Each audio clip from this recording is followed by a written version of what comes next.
Hola, mis amigos. We just broke a record. Never before in the entire history of the stock market have we hit a new all-time high with such incredible levels of boringness. Overall market and a lot of individual players ripped today, but yet it felt like we were just watching paint dry. So I want to break down my trades today and how even with all of that boringness, I was able to lock in 300 buckaroos. So we'll be doing a trade breakdown. I'm going to cover all the major news, some new IPOs, some very, very bad news for some individual players. I'll be getting into that. And make sure you stick around till the end of the video because I want to cover how apparently pump and dumps are now legal. So before we get into all that, don't forget to hit the like button. Don't forget to subscribe. With that being said, let's rock. By the time the world's largest casino closed up shop today, Thursday, March 21st, it was pretty good. Dow closes more than 250 points higher as major averages surge to fresh records. That's misleading. If you were watching the market throughout the day, you know it didn't feel like we were really surging anywhere. So to cover the trade, you guys know that recently I had two pretty bad beats. So I'm trying to redirect myself and really commit to monk-like trading. And upon research of my own missteps, you could argue that one of my biggest problems is oversizing. So my main focus right now in my own trading career is to size down. And because of that, for the coming days and weeks, you're going to see smaller wins and smaller losses, especially relative to what you've seen over the past couple months. So today I locked in 390 before fees, and I just kind of perfectly stuck to the system. In the morning, things were looking strong. Piper eventually fired off a bullish signal, so I sold puts because that's bullish / neutral. I saw all this strength, and then right around in here, I was like, okay, cool, time to sell puts. And I did it. And yeah, in the latter half of the day, things got a little bit hairy. I was technically never tested. My position never was like in that much danger. Of course, I would have preferred that just ripped in my favor through the entire day. Never happened. And when we got this bump about to 330 in here, when I saw it in the cloud, I was like, you know what? Let's just take the profit. So as you could see, I locked in a 72% gain. I had sold at 90, got it back at 25, 72% gain. And this is the first step in a very long, arduous journey to get all of my tendies back. Now, if you're curious about this advanced option trading strategy, if you're curious about the Piper strategy or the system or other people's trades, join up with the Gooni Discord. It's free if you use the code Gooni, and it's just a community of like-minded degenerate traders. So if that sounds up your alley, if you want that sense of trading community, it is the perfect place for you to be. Now, looking at the market, you might be thinking, oh, how did we hit this new all-time high of 524.11 and yet it was kind of boring? Like we didn't have much of a range today, and then the second half of the day, why did we dip? The answer is Apple. Apple loses $115 billion in market value as regulators close in. I thought my recent losses were bad, but at least I didn't blow $115 million. The Department of Justice sues Apple over iPhone monopoly in landmark antitrust case. The Gregorian calendar year of 2024 is not Apple's. Every single week, every single month, it's bad beat after bad beat after bad beat.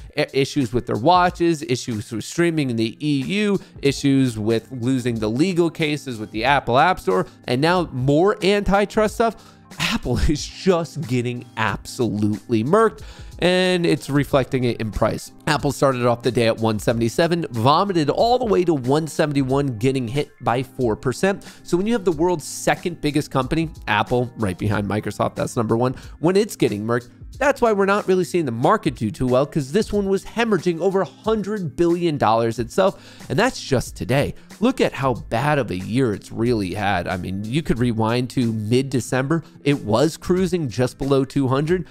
We've fallen. Definitely fallen from grace, down about 15%. No bueno.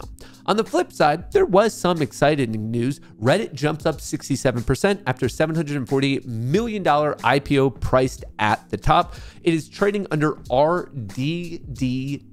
You can see there was a lot of excitement at first, came down a bit, kind of rallied into close. I don't like trading IPOs, so I personally didn't trade it. I will be paying attention to it because there's a lot of volatility with these new listings. So it might be something that you want to pay attention to. So it's going to be on my watch list. Haven't actively traded it, and I don't really have any plans in the short term, but obviously Reddit, well-known company, and this IPO, was really, really marketed. So a lot of people paying attention to it. So I just wanted to cover the fact that, okay, yeah, maybe some big swings in the short term, definitely worth a place on your watch list. Speaking of individual companies, right now, I hope you're watching this in time, but Nike, Lululemon, FedEx, all reporting. If those are in your long-term accounts or if they're names that you like to trade, probably something that you want to check in on. The other thing you should be aware of, at least in the short term, is even though we already heard from Jerome Powell, you know, the chairman of the Fed, the guy with his finger right over the money printer, we heard from him yesterday, Wednesday, with the FOMC decision and all that, and that's really why we saw the new high.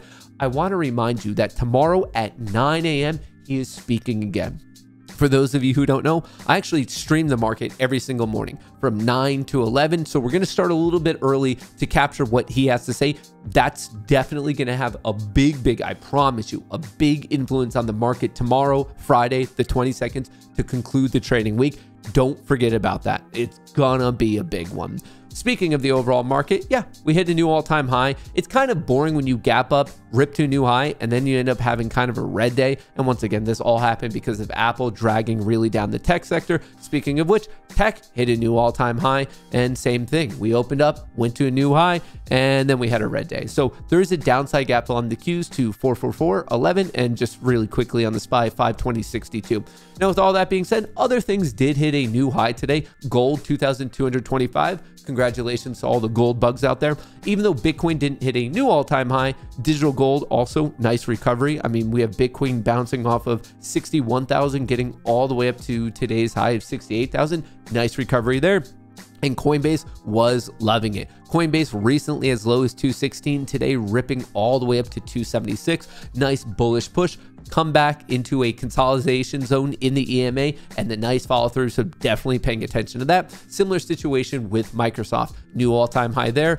We had this range that was built because of its earnings, finally breaking out and seeing the follow through there. Similar situation on Nvidia, knocking on the door of a breakout at 920. Definitely watching that. Same thing with Meta. A lot of these big tech plays are looking similar, where they were strong, consolidated, and now they're rearing up their head for another push. Pretty much all the major ones except for Apple. Netflix looking similar, higher highs, higher lows, nice follow through, and Amazon as well. Higher highs, higher lows, and then we saw this earnings range bound, and now once again, a lot of these big plays knocking on the door of a breakout. So those are the ones that I will be watching not only tomorrow to conclude the week, but really to kick off next trading week as well, because I think we're seeing quite a bit of opportunity. Now, if you just want a quick snapshot of all these important things, remember, that's exactly what this absolutely free newsletter is for. MattKohrs@locals.com. It's in the description of the video.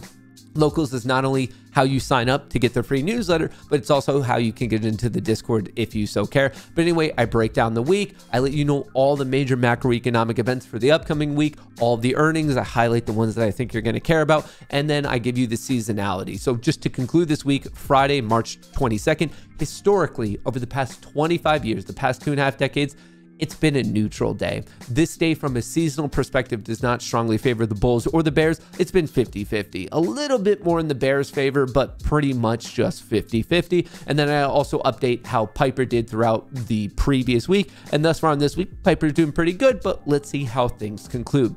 And last but not least, I don't want to bury the lead or anything on you, but pump and dumps are now legal. I will post this below. I want you to read this article. For those of you who maybe you heard about this a couple months ago, Atlas Trading Group, basically it's a bunch of scumbags who would load up on a penny stock and then tell all of their followers, hey, we really like it. And it would run up, and on that liquidity of their followers buying, they would sell into it. It was literal pump and dumps. And no one really disagreed with that. They're like, yeah, no, that's exactly what they're doing. I mean, all these horrific Discord messages of how stupid their followers are and all like that. Well, apparently a judge has decided that it's fine because they actually weren't the ones selling it. They would basically, he's like, no, you bought it from the market, and there's really no proof that like there was anonymous buyers and sellers and blah, blah, blah, whatever. You can read the judge's reasoning here, but apparently there's now legal precedent that pump and dumps are legal. which absolutely blows my mind. I cannot believe that this happened. I cannot believe that this was the decision, but truly insane. So I'll post it below. You can read it for yourself if you just want to be more angry. At least now I am after reading it, but whatever, I'll post it below. That's what I have for you. Best of luck tomorrow to conclude it. And hey, let's go into the weekend on a positive note. That's what I have for you now. I appreciate your time. I'll catch you in the next one.